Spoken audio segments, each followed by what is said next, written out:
Now what we want to do is plot the frequency spectrum of a sound.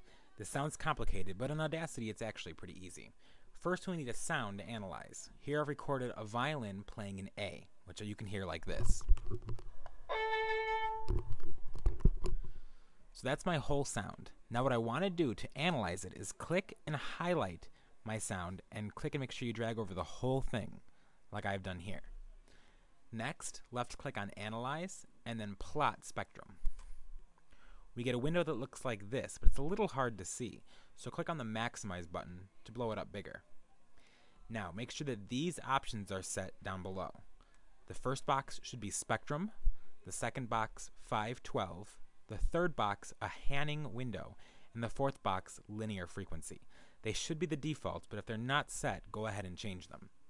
Now what we see here is the frequency spectrum of our violin.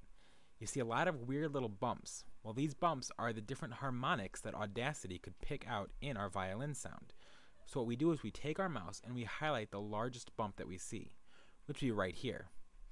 Now if you look down at the bottom at the info bar, which I'll come and drag down to now, you can see what the frequency and note of this sound is. This one says that the cursor is at 429 Hertz, which is about an A4, which is what we expect, because an A was the sound that I played. So there's the first harmonic that I can hear in this violin sound. Well, how about the next one? We click and we just highlight the next peak.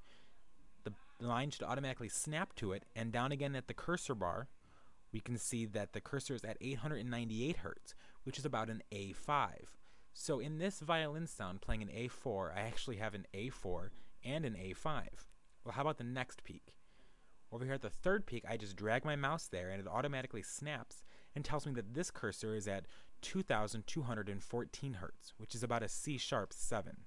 So there you have the top 3 harmonics that Audacity was able to pick out of this instrument. You can run this analyzation on any instruments or even on your own voice.